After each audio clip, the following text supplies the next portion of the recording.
Hi, my name is Private J Sunny 308. Let me tell you a story. I never told anyone this story before. I want you to record it because I'm about to make something public that I should have done a long time ago. I'm going to tell you how I ended up in a wheelchair. That's why I retired early. Honestly, I feel like I was robbed. I wish I could still walk again. Well, I was working for the government as a part-time soldier transporting prisoners, aka a package supporter. Basically, moving the worst inmates to different covert detention systems. We have a folder that you could look through that looks like the cast of Batman villains. I'm talking about high profile. The type of guys you don't want to know. Some prisoners are so top secret we're just mentioning their names over the phone. Means the CIA shows up outside your house in a black van with receivers and tapping your phone. They perform the crimes that never make it to CNN News. And this mission was no different. Now, you know me as your boy, but when I'm activated, I get into character. Boots laced up, boots shined up. I'm fatigued out. Gray camouflage suit with the military issue hats. 9mm on the leg. M38 design marksman rifle on my back. I'm looking like the shit, so me and my buddy Jeff go to the local base to pick up the transport Humvee. So, we en route to Nevada on a special mission for pickup. Then my sergeant handed me the data file and patted me on the back and told me good luck. This is a tough one. And then he whispered, "Be safe." Now, I was shocked when I was glancing through the data folder. They activated 5 Army members of the Special Forces Rangers Red Force 3, aka Death Squad Red. These mercenaries were in my transport convoy. Just the 3 vehicles and a helicopter riding down the highway to Nevada, looking real menacing. I was like a kid at a Justin Bieber concert. I was thinking, whoever this package is, he better not give any problems, or he's gonna meet his maker. We got to the destination Nevada military base, NAS Fallon Navy Base. It was a military base in Nevada, out in the middle of nowhere. Honestly, I thought they closed 10 years ago. When we pulled up to the first checkpoint, they scanned our credentials. I told my buddy it looked very open, like they put some money in this place. We walked into the main barracks. They had military personnel all around, and looked quite active with top officials and brass everywhere. In retrospect, I should have known something was up. Anyhow, they had the package in a well-secured area.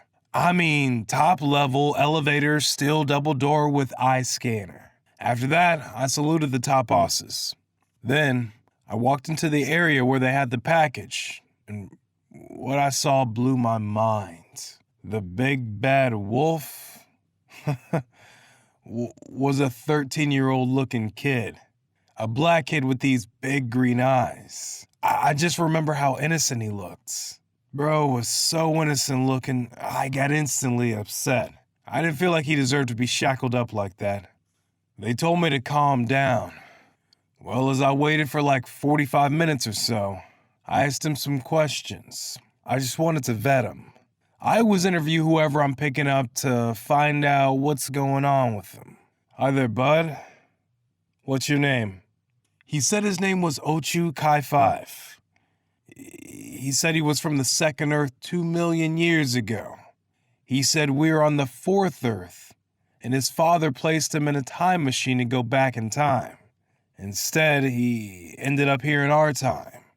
All this was to prevent a catastrophic event that would end the destruction of all life on the planet in its time. He said human beings eradicated themselves at the time, all because they had this super race war between left-handed people versus right-handed people.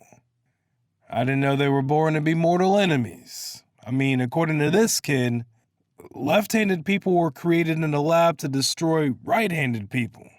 Hold up, pause the story, because that sounds crazy, right? I thought this kid was bullshitting me, so I looked it up. For all my science nerds out there, here's the video explaining it. Just go and search it on YouTube. So, they destroyed the entire population. According to this kid, human beings were flying back and forth to Mars and the moon, using interstellar travel to other planets' solar systems. I also asked him how he got here. He said he needed to get to a museum in New York so he could retrieve the weapons of mass destruction in his time portal. Then the kid asked me for my Chinese balls. You know, the steel Chinese balls I spin around in my hand to relax. I told him no at first. The kid seemed very scared. He started rambling about some retributive justice, and he said he could just feel the equilibrium force of the time wave. I don't have the firepower for him. He started freaking out. You see, that's why I vet my prisoners before the transport. I laughed, and I told him I didn't want him to worry and make my trip difficult. I gave him a little hand exercise to calm him down. It seemed to work, and he calmed down. Then he told me to ask the major for his blowing device. I told him the major said okay if you're going to be good. He said yeah, and I gave him what seemed to be a kazoo. We placed the child in the vehicle, and a few minutes later, we're on the road. A 3-man convoy with sirens speeding en route to the military base in California for the package drop-off. No signature required. While in transport, the kid started screaming and freaking out, banging his head on the metal bars in the transport. We panicked and called for an emergency stop. I radioed to the helicopter package that the package was unstable. Do you read, Hellwing? We need the package to stabilize and find a secure location to stop. I screamed to the idiots in the helicopter over the radio. Our radio package needs sedation. And that's when it happens. We pulled over at a truck stop and secured a perimeter. It was night, so I signaled the helicopter that we needed light. It provided an immense amount of light around the vehicle. Let's just say it felt like daylight right there. We got the sedation needle, and as we were about to inject it him, he started screaming. He is activated! He is activated! We all will die! Just crying out of control. In the cell then, he said to me, I'm sorry, but I must go. Then he pulled out the kazoo whistle thing and just started blowing this high-pitched noise. I grabbed my ears. It was deafening. The ball smashed out the back of the door and vehicles and blew the hinges off. I saw the soldiers pull out their weapons and aim laser dots at the kid, as if they were about to shoot, before I could run out of the transport and tell them don't shoot the kid. They just started a rainstorm of bullets all over the rear compartment of the transport. But the kid just stood there, blowing through that thing. The balls were spinning around the child so fast the bullets were just ricocheting off. And the bullets just kept getting reflected into the ground. I watched those balls then just start ripping through the flesh of those special forces. Bro, it was gory. The balls just started smashing their eye skull ligaments. I kept hearing bones breaking. Blood was everywhere. Then flew up, shredded the helicopter. I was frozen. My mind couldn't wrap my brain around what I was looking at. I saw that helicopter spinning out of control. It flew right at me and missed my head by an inch. All I felt was the wind. The blade must have ricocheted and struck my spinal cord, because next I heard the biggest explosion I ever saw. I'm sure people probably saw that explosion from miles away. That's the crazy shit. I blacked out. But when I came to, I was being evacuated out of there by helicopter. A year went by, I was stuck in a wheelchair. Damn, I got used to it. I became obsessed in finding the child. They all thought he died, but I knew better.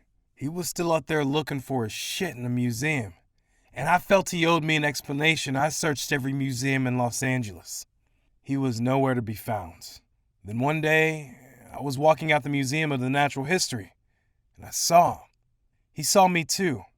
I felt every emotion. I was angry, scared, and determined. I yelled, "How dare you fuck up my life?" But he just stood there, silent, and took out these green stones out of his pocket and whispered to be quiet. I read his lips, and he said, "Be still." I couldn't move or yell. Then he walked to me and said he needs my help, and if I could refrain from yelling, he would give me the ability to move, and he wants to talk somewhere more private. I agreed. There was a diner across the street. I said, "Let's go there." So we in this diner, right, and then this kid starts just rambling again. He told me how they found his time vehicle in a dig site in Nigeria. I remembered that day. Dr. Nikki Kane was a lead archaeologist. She was a bad joint. Sexy, smart, fun-ass crazy. Pretty dark cocoa skin. Sorry, I diverted. The UN and the USA Joint Mission Dig military engineers were there. Other eyewitnesses said that Dr. Nikki Kane and her team found 2 stones that lit up when they were in proximity to a large triangular stone that they excavated. And when the 2 stones lit up, the other stones cracked open, and they saw a little kid inside it.